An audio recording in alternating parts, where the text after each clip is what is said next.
Bonjour chers frères et sœurs, que la grâce de notre Seigneur Jésus-Christ soit toujours avec vous. Lundi 6 avril 2020, nous méditons l'évangile de Jésus-Christ selon Saint Jean, chapitre 12, versets 1 à 11. 6 jours avant la Pâque, Jésus vint à Béthanie où habitait Lazare, qu'il avait réveillé d'entre les morts. On donna un repas en l'honneur de Jésus. Marthe faisait le service.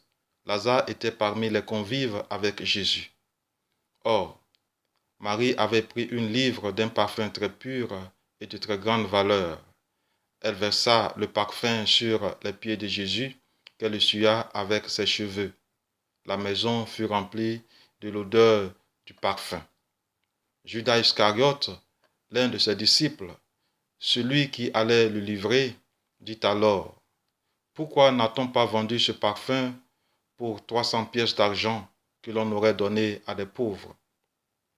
Il parla ainsi, non par souci des pauvres, mais parce que c'était un voleur. Comme il tenait la bourse, il prenait ce que l'on y mettait. Jésus lui dit: laisse-la observer cet usage en vue du jour de mon ensevelissement. Des pauvres, vous en aurez toujours avec vous, mais moi, vous ne m'aurez pas toujours.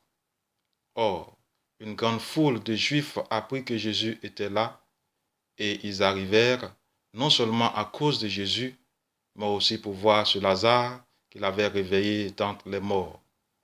Les grands prêtres décidèrent alors de tuer aussi Lazare, parce que beaucoup de Juifs, à cause de lui, s'en allaient et croyaient en Jésus. Acclamons la parole de Dieu. Chers frères et sœurs, la Pâque est l'une des 3 fêtes religieuses juives dites de pèlerinage, dont la fête de la Pentecôte et la fête des Tentes. Cette fête annuelle revêt une grande importance pour tout juif, en ce sens qu'elle commémore la sortie d'Égypte sous la conduite de Moïse. Il n'est donc pas étonnant qu'à l'approche de cette solennité, Jésus, en bon juif, se rapproche de Jérusalem, lieu par excellence de cette célébration. Il est donc à Béthanie, chez son ami Lazare qu'il avait réveillé d'entre les morts. L'occasion est très bonne pour célébrer et se réjouir et se remémorer de beaux souvenirs. Un repas est donc donné en l'honneur de Jésus. Autour de lui, on peut distinguer ses disciples et bien entendu Lazare. La nouvelle de la présence de Jésus à Béthanie, chez son ami Lazare, se répand comme une traînée de poudre, et beaucoup de Juifs arrivent, pas seulement pour voir Jésus, mais aussi Lazare qu'il avait réveillé d'entre les morts. À la vue de Lazare, beaucoup d'entre eux se convertirent. Jésus apporte toujours un changement positif dans la vie de ceux et celles qui acceptent son message de salut et de paix pour tous. Les grands prêtres, plutôt que de se réjouir des nombreuses conversions dans le peuple, décident de mettre à mort Lazare, qui selon eux est l'objet de la conversion des Juifs à Jésus. Question: pourquoi ces grands prêtres, ces serviteurs de Dieu agissent-ils ainsi? Leur attitude antipathique envers Jésus et Lazare donne vraiment à réfléchir. Certains hommes de Dieu seraient-ils devenus ennemis de ce Dieu qu'ils prétendent servir? Devant toutes ces interrogations, nous voulons tout simplement réentendre cette parole de notre Seigneur Jésus, selon laquelle c'est par leurs fruits que l'on pourra distinguer le bon arbre du mauvais.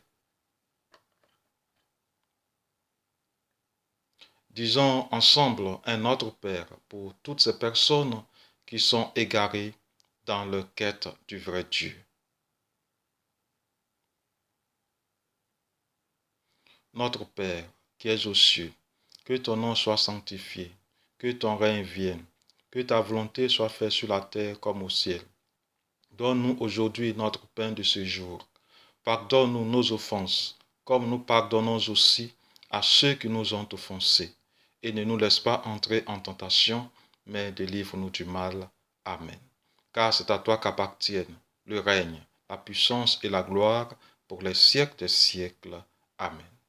Prions. Dieu Tout-Puissant, nous t'en supplions. Quand nous tombons à cause de notre faiblesse, donne-nous de reprendre vie par la passion de ton Fils bien-aimé, lui qui règne avec toi pour les siècles des siècles. Amen. Au nom du Père, du Fils et du Saint-Esprit.